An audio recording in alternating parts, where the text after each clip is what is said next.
Welcome all to the Human Factor Security Tinfoil Hat Club, my regular tinfoil hatters. And I must say, that is a genuinely good turnout with hats from Cary and Quentyn. Stuart, what's the problem? Yes, you've got to. That works. That works very well. Doesn't quite fit over the headphones. That's my problem. Kind of balanced. I didn't have a You put the hat on first, and then you put the headphones over the top. You're a seasoned professional hat wearer, quite clearly. Amongst other things, I didn't have a hat. I've got my horns, but there's a problem with it. Just to show, just very briefly, as if anyone cares, if I put my background on, which of course you have to have, and I put my background on, the horns disappear. Brilliant. So the only other thing I have to do would be to take off the tinfoil. No, it doesn't because it doesn't. Yeah, no, it still disappears because the algorithm is looking for the shape of a human face because it's anti-demon. Mm. Well, that's very discriminatory. It is. That cancels half my audience. How is the second wave treating you all?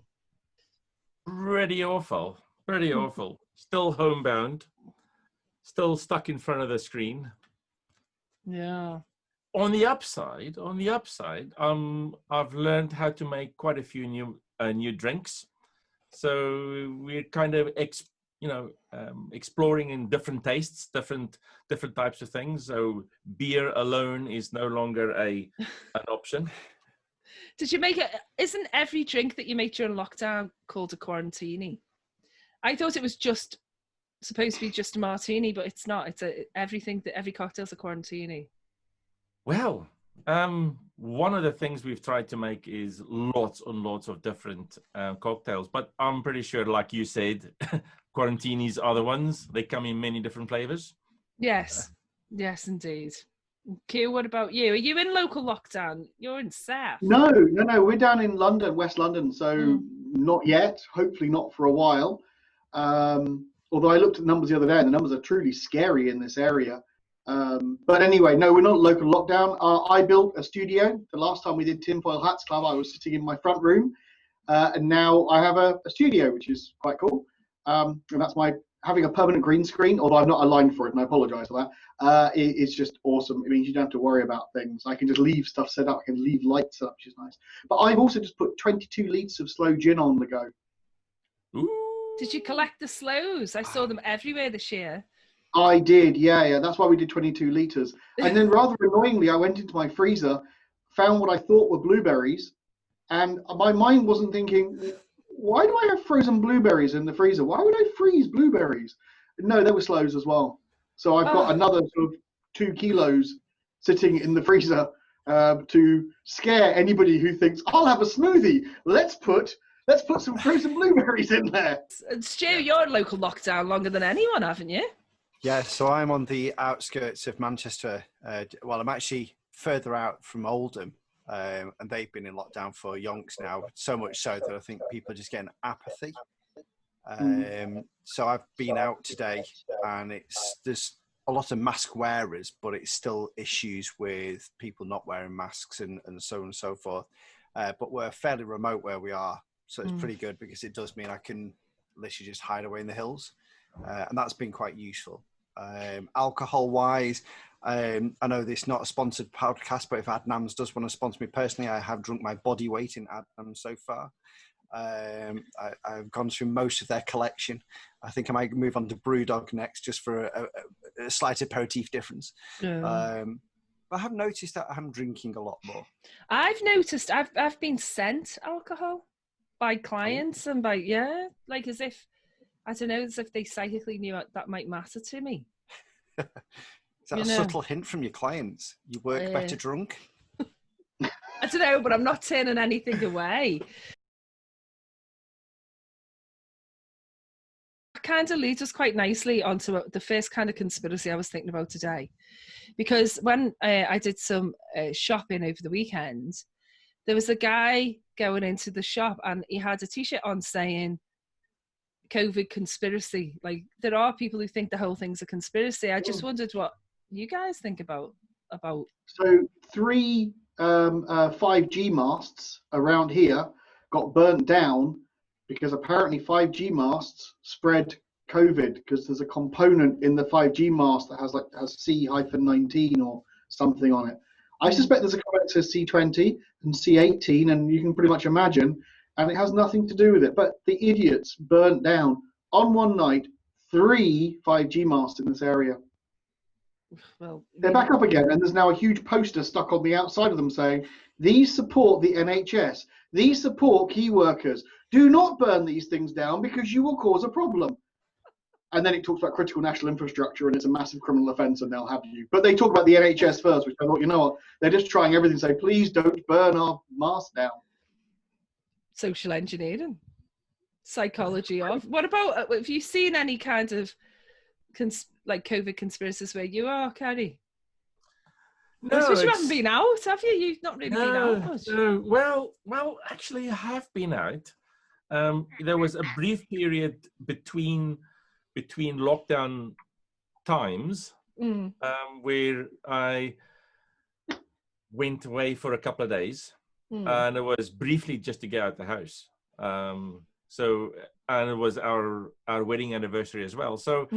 But it was just me and the wife, nobody else about, and everything else. So, and as you know, as we went through our travels, it was quite obvious that loads of other people were staying home as well. So, which was quite good. But no, we didn't really see anything weird. The only weird thing I saw this week, though, was one person that apparently tested positive, and that has no more symptoms. I don't know, maybe some miracle drug. I don't know. My big conspiracy theory on this was that this was, and it hasn't played out, so, you know, this is now a complete fictitious story, was that he knew that he was going to fail at the next election. So what simple way to do it than to run? So you go into hospital with COVID, you then die in hospital, and there's enough rotund people who could be dressed up to look like him to be wheeled out in a coffin afterwards, roughly the right body weight, holding and supporting. You mean the Jeffrey Epstein theory? That's exactly. And miraculously, he'll turn up in Belarus or Slovenia or wherever else. He's already extradited. Is it Saudi Arabia where they will go? I don't think Saudi they'll take him. grant asylum and stuff like that for people. I really don't think they'll take him because he's not valuable enough as an asset to them. I think he's got other options available to him.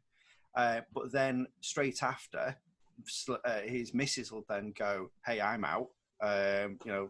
See you later." She'll just walk out the White House. She'll go back to her home country, which is very convenient, easy to hop a border from.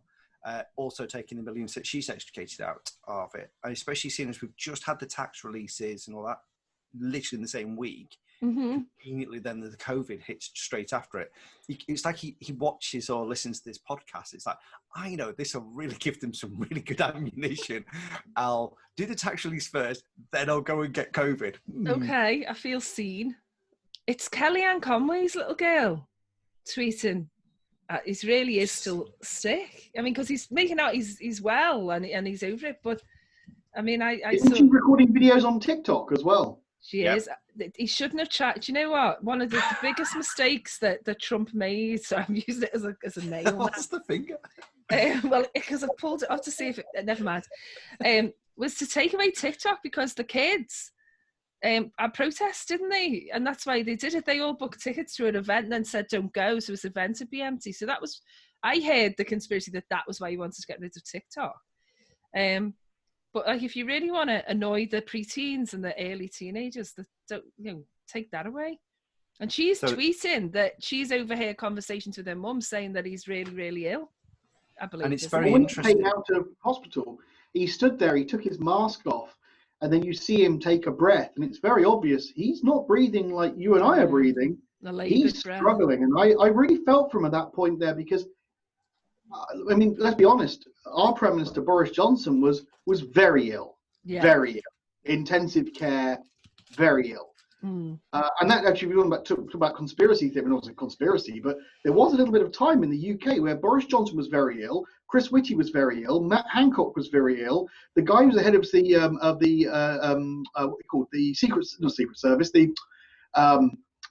Civil Service was very, very ill.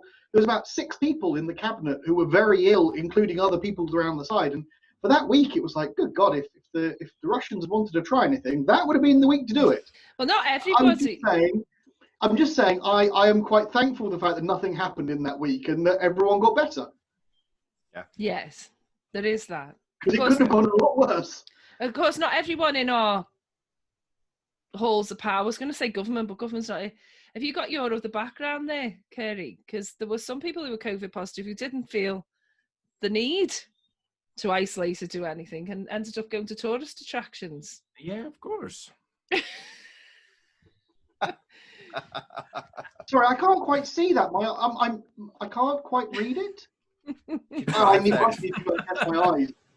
You know, I think Boris came out and said that, you know, I was ill and thank you, and he just took himself out of the equation.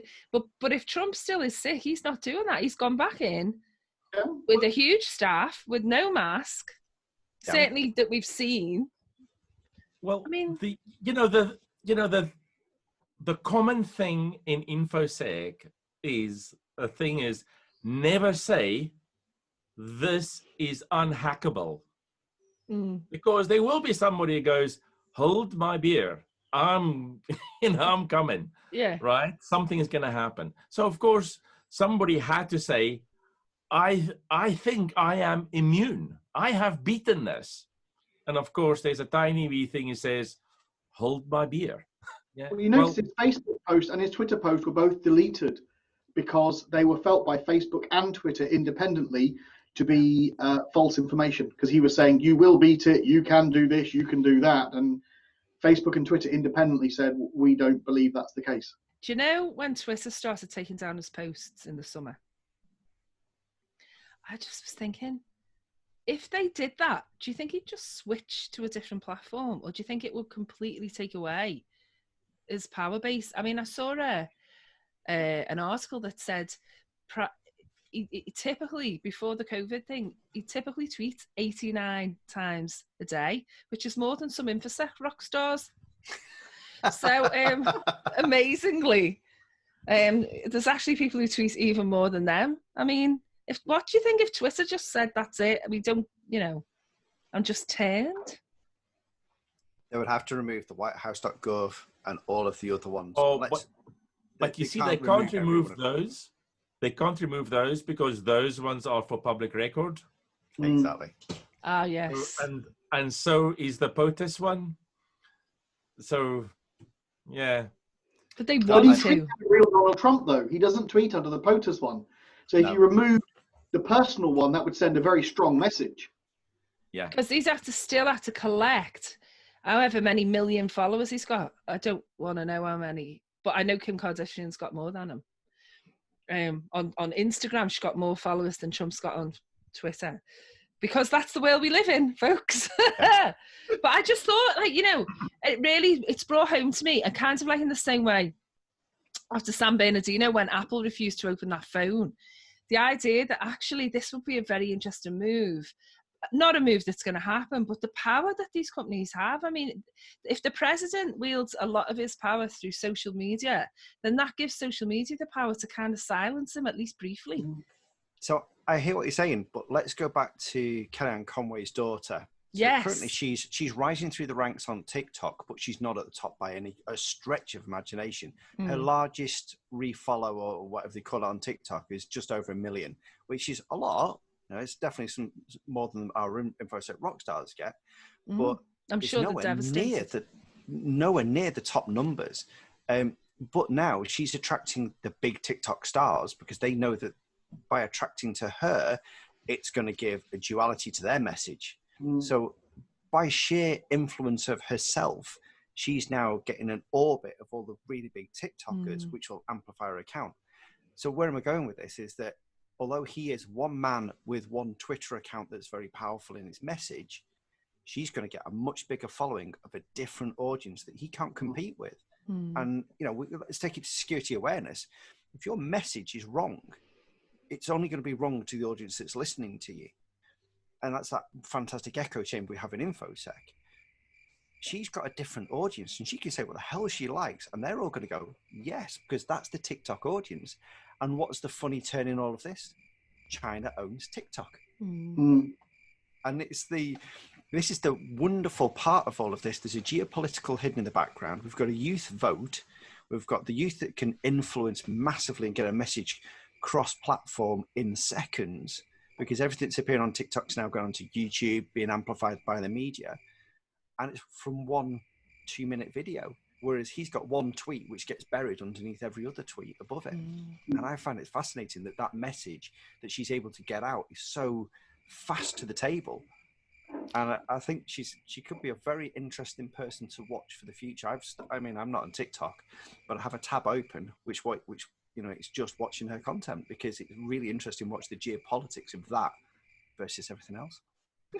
I'll tell you what I saw this week, which I found very funny, was people when the NHS with the Excel failing, and people refused to believe that a large number of companies reporting is essentially based on Excel. And I said, well, yeah, it is. It's everywhere. It's the foundation of most financial processes. Has Excel either at the beginning or the end or both places. Not in the middle often, but it's mainly used for getting stuff out to human beings or from human beings. Yeah. See the amount of sales reports and stuff I had to compile out of things like Salesforce and everything else. So for during a meeting, it was very quick to manipulate some of the data, do some pivot tabling and everything else, just to illustrate some stuff. But the fact that, the thing that really amazed me though was in this particular instance, the export exceeded the size that Excel could handle.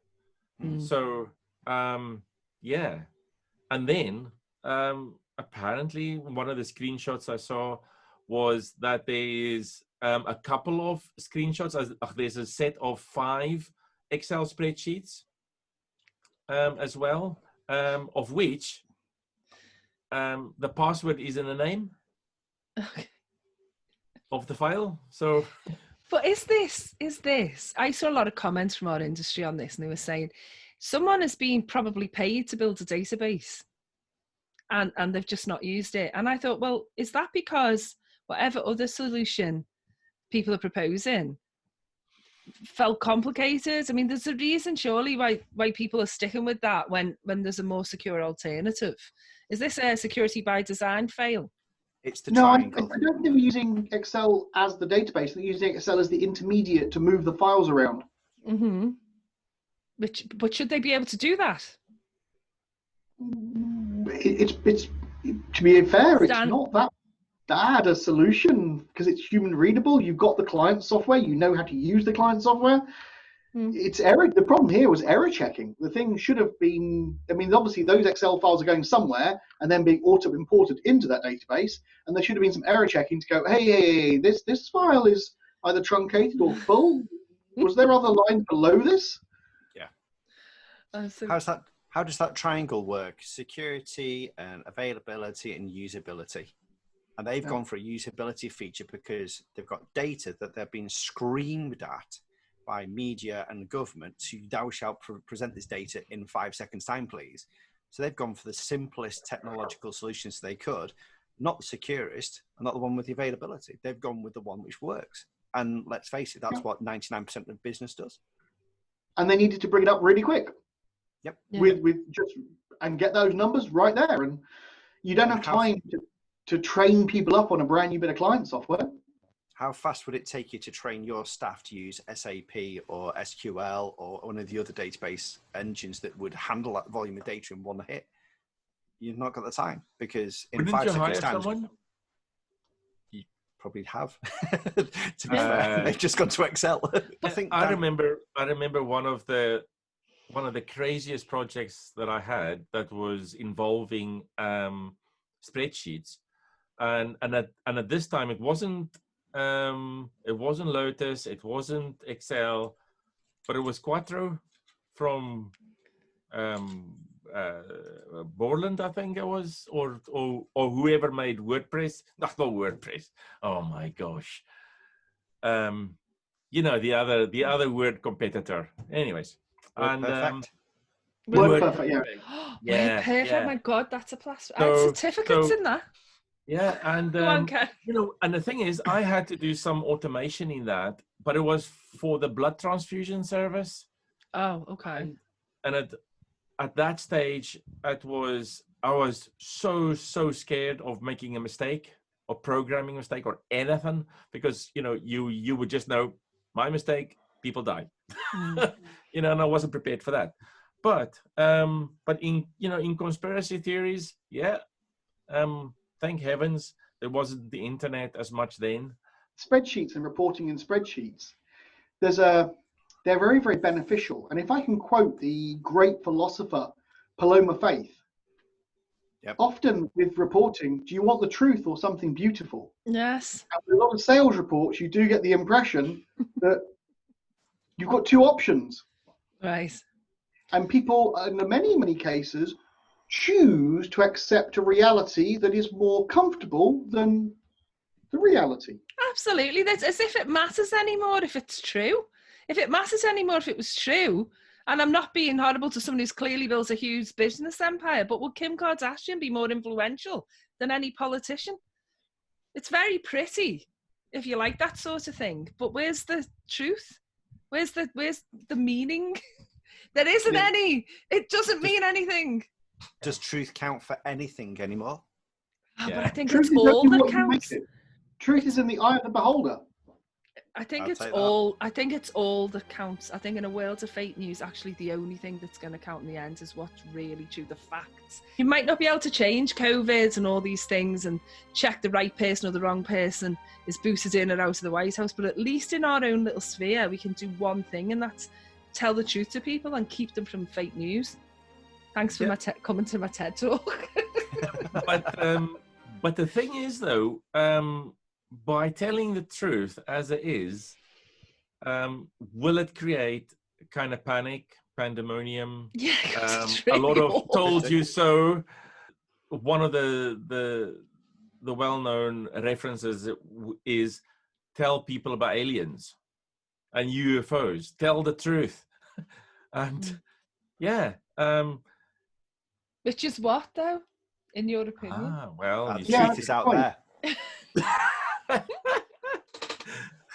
I've still seen my poster that I'd posted up. So but this is the kind of thing that keeps going around. It's like, how much truth do we need to tell folks? How much truth would it be? Well, how much truth will be enough, or just enough, or just so that things don't escalate? So if COVID right in the beginning was such a really bad thing, and they had just broken the news as it says, right, you're all going to die. Oh. Okay, maybe not all of you, maybe some of you, as opposed to, nah, it's just the sniffles, you'll be fine. Even now, it's a case of, well, how serious should we take this? And similarly, on a lot of these current programs about UFOs and aliens and everything else, I don't know if you've seen one of the latest ones where a lot of other governments, like, for example, Canada and China and Italy and everybody else, and Argentina and everybody else, they are making all their files available. And it's like, right, America, what are you not saying? If aliens I do believe exist somewhere, it would be statistically silly to believe they don't exist. But if someone has got the technological expertise to get from wherever they are to us, which would be a long, long distance, the distances are huge, I personally would like them not to get here, because they're going to be so technologically advanced to get here. They're going to view us at the very best like we would view Neanderthals or proto-humans. And at the worst, they're going to view us as an inconvenient bacteria that needs to be cleansed so that they can do something. We won't even know they've arrived until we're gone. So it's one of those things of, I don't think aliens are going to come here and take us to your leader. They're going to go, well, who the hell, what's this? Just get rid of that. Yeah. And that's So yes. So what Unfortunately. happens though if they've already chosen somebody to work with, and it's not us? But they don't need to work with anyone. This is kind of like when the car industries turned around and said, we haven't made a decision whether we're going to work with Apple or Google for our things. It's like, sorry, but Apple and Google can both buy the entire car industry and not even care. And that's the same thing. If an alien's got sufficient technological advancement to get here, they're so far ahead of where we are. We're not even in the same league as them. Quentyn, think of the gadgets. Aye. But we won't be able to think of the gadgets because the gadgets are so far above what we're looking at. We'll just go, that's magic. But isn't 5G magic already? Isn't it? Think so. Magic anyway. I'm really pleased that the three of you chose to come on and to sort of to do a lockdown diary. I'd retired the format, the lockdown diaries, and took a long break, as you know, over summer just to get away from all the hideousness. We're in. I think they've just edged us into that second lockdown really slowly. Are you saying the pubs are closed like completely? Or that's what. Just let me fact check myself, but I'm sure I just got an advert that said, They said, yeah, closed. Glasgow, Edinburgh. Try not to panic. We just said this, and now Cary's going to be crying. Sorry, what was that about the truth? No, it's not really. And I think we're going that way. We'll certainly go that way, Merseyside, because first of all, Boris and Liverpool have a very precarious relationship anyway. And it's left up to our local leadership to deal with it. But just coming back to previous shows and things that you've mentioned, have you guys checked your go bags to see if everything's still in date? Yes, it is. Yeah, mine's in date. Yeah, all right. Well, mine isn't. Cary, I used a lot of go bag stuff inside the lockdown. well, similarly, like my chocolates have gone. All the things that can be eaten. My Kendall mint cake, that went April kind of time. You didn't even wait long. There was a lot of it. Well, just as an update, do you remember we have pictures. Hang on a second, I'll show you. Oh dear. I'm imagining Jenny going around with a spade and a GPS digging up caches, pulling the Kendall meat cake and the sweets out, and then reburying the cache. And then I do have caches of things hidden here and there. Remember I told you about my solar charger? Mm-hmm. Well, this is it. Remember I said? Piece of crap. And I'll tell you why. First of all, it's got to be sunny, obviously. But secondly, are you saying it's not sunny up north? Because that's a very anti-northern thing. I'm disappointed in you. It hasn't stopped raining for 4 days. No, it hasn't. It's not sunny. It's been glorious today, actually, the last 2 days. No, Auntie, this is stark territory. No, but you have to. Yeah, your device has to be plugged in. This has to be charging to charge your device, so you can't load it up and then take it. So you need to charge a power bank with that, and then you can charge devices. And I tried it during the summer when I was in the southwest, and it was sunny. And to charge up my little power bank, my sort of small emergency one, it took a mere 18 hours. Oh. What about your grab bag, Cary? What about your grab bag? Have you altered it? Yeah, I've put whiskey in. Substitute water for whiskey. Yeah, people have, quote on Twitter, people have started day drinking again.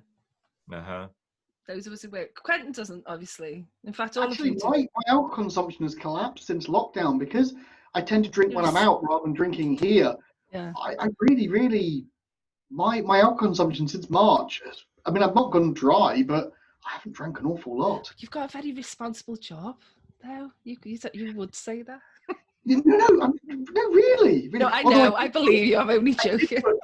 I did put a recycling bag out, which I took a photograph of and put on Twitter with 20-odd empty gin bottles in there, which I put next to my neighbour's house just because I didn't want it outside my house. I tell you what, we've got gins. It's all in my daughter's cupboard at the moment, just waiting till Christmas. We've got 5 students next door to us, 5 lads, and our recycling bin we had to ask them if we could use theirs because there's like capacity for bottles and cans, and ours didn't. The students were drinking less than you were. Just this one time. It'd been a particularly bad week, but they're so, talk about solar. The students are all on they're up on the roof all the time. They can't leave. They're all up on the roof sunbathing when it's nice, which is risky. And I can't go out there and say, look, I know a bit about this, you're going to fall and hurt yourself, because I just sound like an interfering middle-aged drone out. What I am. Just love them. Drone, yeah. Yeah. All right, well, final thoughts, anyone? No. Aliens are real, and they've already visited, and half of them are infosec rock stars. How's that one do? And the other half are octopus. Ooh, all right. It's true. Octopus, there is evidence to suggest, I can't believe I'm saying this, evidence to suggest that they must be from a different planet to do with science. You. Okay. Last thoughts? Octopuses, by the way, is the plural octopus. Octopi, isn't it? No, because it's a Greek word, so it'd be octopodes if it was anything, but it's octopuses. Because octopi you'd make it think it was a Group 2 Latin word, which it isn't. Okay, well that fucking told me. Sorry. Cary, any last thoughts from you in your? Oh, I've got a gazillion, but no. But honestly, well, we're trying to figure out whether infections are fake news or a infection is fake news. Maybe it's not. Maybe the October surprise was no surprise. Maybe we're all in for a surprise. Right, guys, it's been such a pleasure talking to you all. Thanks for coming back to our second wave Tinfoil Hat Club lockdown diary thing. I really appreciate it, and I will all say goodbye.